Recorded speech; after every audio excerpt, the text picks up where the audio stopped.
Hi, I'm Joe Walensky from Blink, and I'm meeting with many of the presenters who will be at our ConveyUX event in February in Seattle. And today I'm speaking with Michele Marut. Hello, Michele. How are you? Hi, Joe. I'm good. Where are you speaking to us from?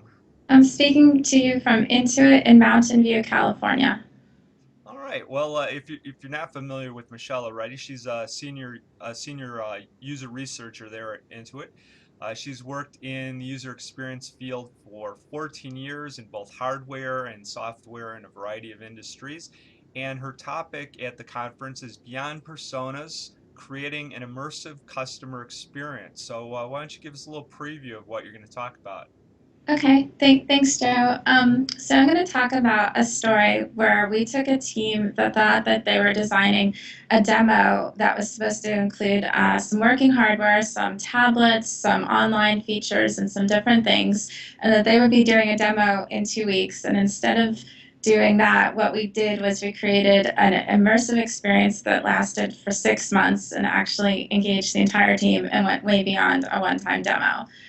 So what we did, what we were challenged with originally was in order to present our product and what we were working on to stakeholders, we were going to need to do three things. We needed to show the overall strategy, we needed to show where we were targeting, and we needed to show how the project that we were working was solving the pain points that our target customer was encountering.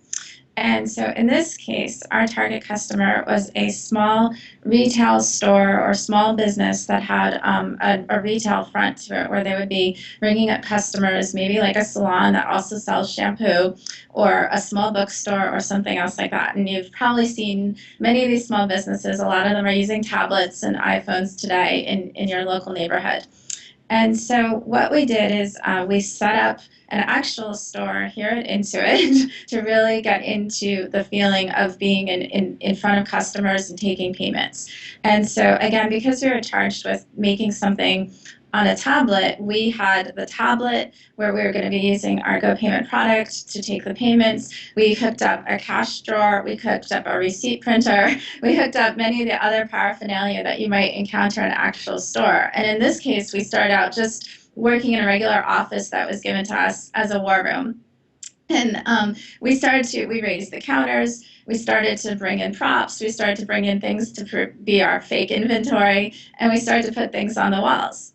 Also, because we worked it into it, we wanted to demonstrate not only that you were taking the payment through our tablet application, but that you would see it show up in the books. In this case, we used QuickBooks Online, one of the accounting products that we make. And so we also had to set up a back office where our fake store owner would be checking her books. Maybe she was even sending some invoices because we created a store where she offered design services and she had home goods. So maybe like a very small version of Pottery Barn.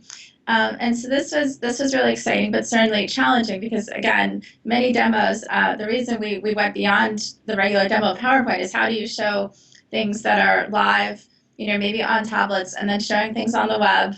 It's not easy to do. So we really had to build out all of these different spaces.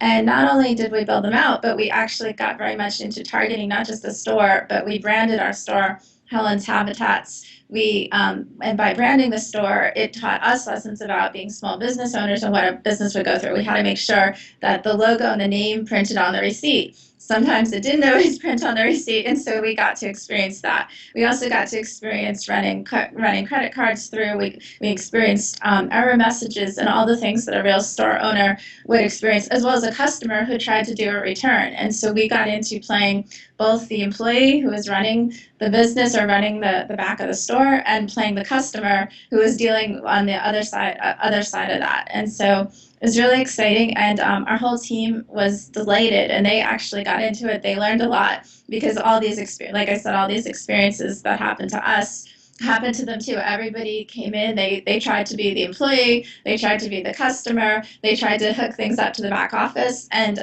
because of that, we were able to fix things and find things much quicker than maybe saying, oh, a customer did this, or we saw this in a lab session. And so people were very responsive and very willing to help.